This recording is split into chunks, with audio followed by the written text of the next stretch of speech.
Hello guys, welcome back to Let's Go Far Together. Today we're going to discuss the 7v7 we're playing indoor during this winter. This video is specifically guided to the guys that are at the U10 level. As coaches, we have to lead our players on a way that helps them in their development towards the future. The reason why we play 1, 2, 3, 1 at the 7v7 level is because out of possession, you teach this guy to come in. You teach this guys to have partnerships.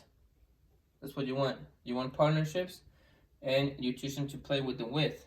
So later on, when they play 11v11, you add fullbacks, which is essentially what these guys are on the build out when they drop in, and you are two midfielders.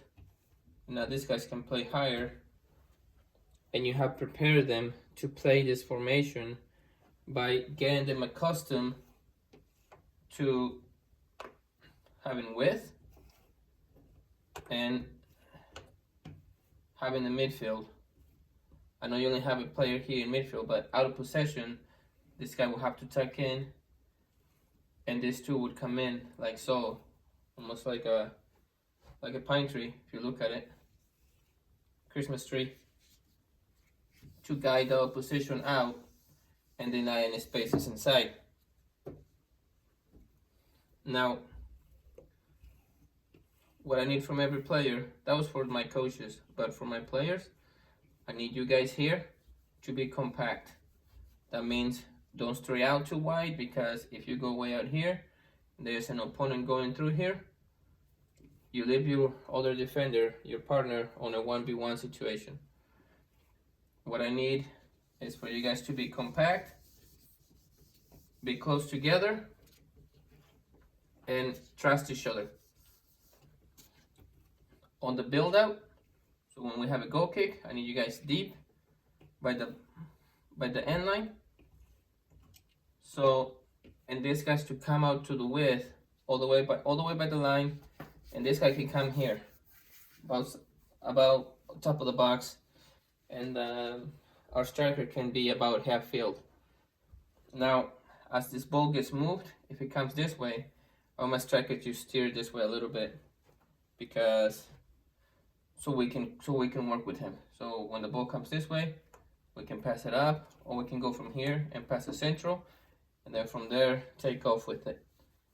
At the 7v7 level of U10, you either have a build-out line, or in the case of indoor, they go all the way to half field in more leagues. But in most of the leagues, sorry. But even if they don't, they still have the box. So again, my center backs deep by the line, and the goalie always pass the first pass here.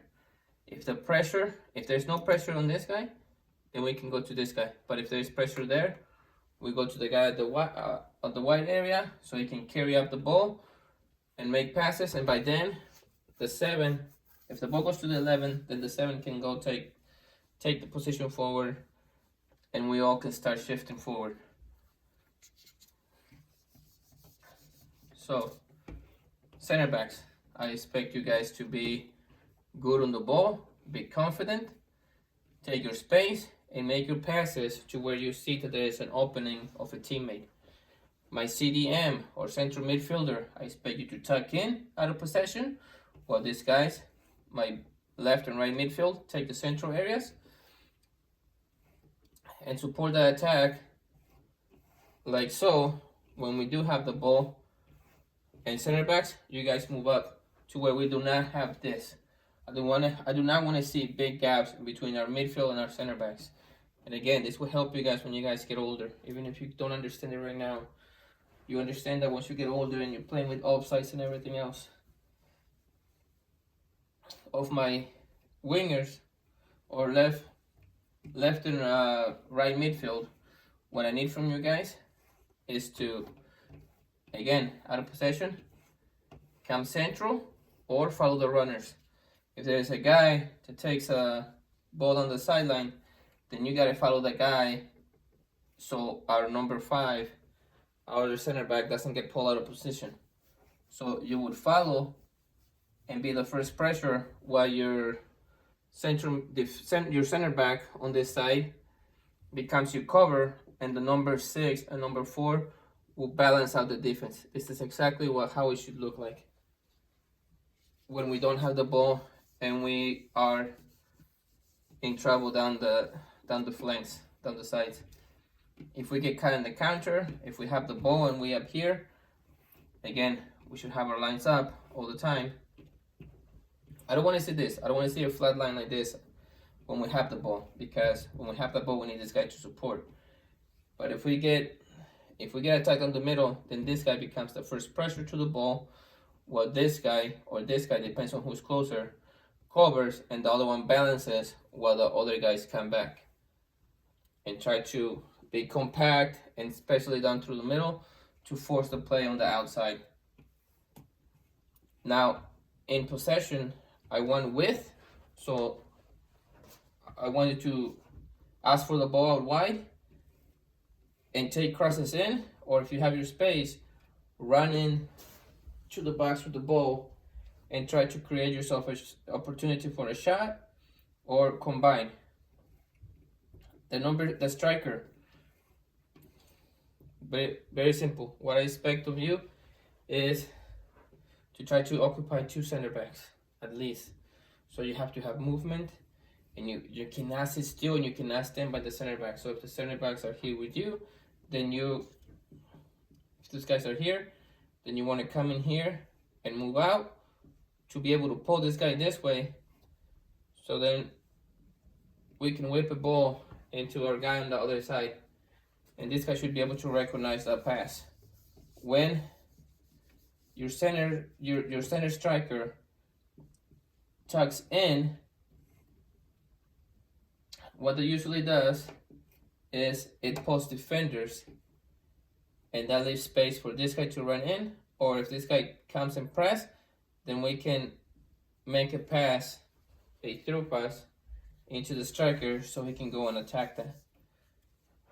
The other thing we need you to do as a striker is to be able to hold up the ball and bring the other players into the game. So once there's a goal kick and the ball goes to the center back, then to the guy at the wing, I need you to drop in so you can be part of the game and get this ball here while you other guys go up. And now all of a sudden we look a lot more threatening, because we're more than likely going to be going with a 2v2 or 2v3, but we can make those passes into these areas, or if this is one of these guys cut in, then straight down the middle. It gives us a lot more passing options, and it makes us a lot more dangerous by you dropping in and being good at making those connections. Now, for my left and right midfielder, when the striker drops in and gets the ball, that's your cue to take a run forward and attack the defense. You do not stay here, because if we just stay flat and we do this, we are practically defending ourselves, because out of possession, when we have possession, what we want to do is we want to stretch the other team. And the way we stretch the other team is by attacking their back line and trying to make passes into these areas, what is considered in soccer the most difficult places to defend. The guys towards you hear your high school coaches especially to tell you to just aim for the corner flags. So you want to make your passes towards the stones. So from here we can decide with the wide players whether we go in and try to take a shot, or by this time we can just square the ball for our other wide midfielder and attack it in. But always understand that you're playing this game 7v7, but it's with the idea that one day you will play 11v11 and you will be prepared, because you will have created an understanding of the partnerships here, the triangles here, and even in the case of a 4v4 diamond, this. Because if you stop considering this as a striker, if this was a midfield, like Real Madrid with Bellingham, Valverde, Camavinga, and Tchouaméni, or Tchouaméni and Camavinga, they play somewhat like this when everybody's fit and they don't have to fill in the center back position. And then you would add your strikers, your white strikers, and your fullback, or play them more narrow, depends on what you're doing with your strikers. But that's what it looks like, and that's how you transition into different systems.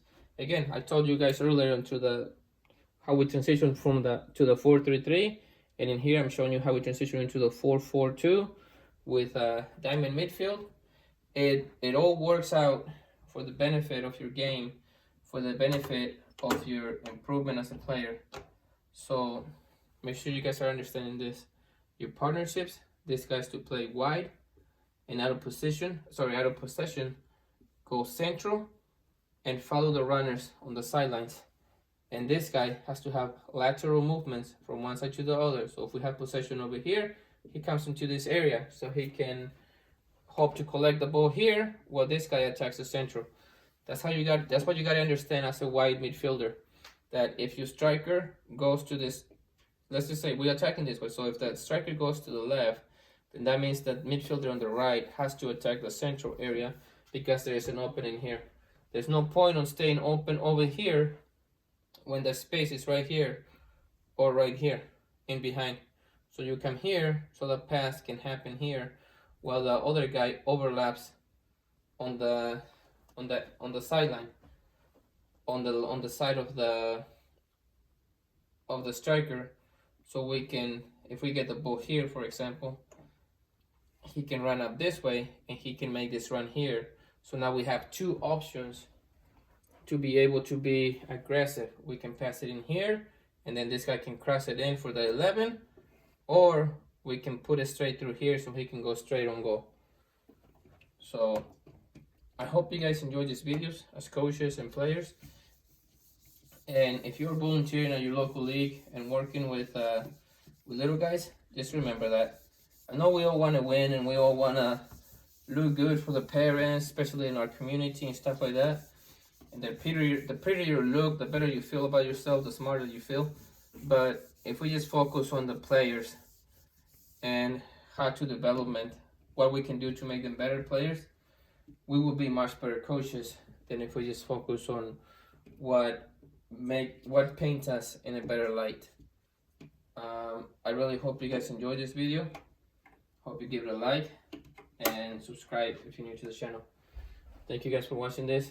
Please, the best way to support the channel is to give it a thumbs up and help us out. Thank you so much. God bless you guys.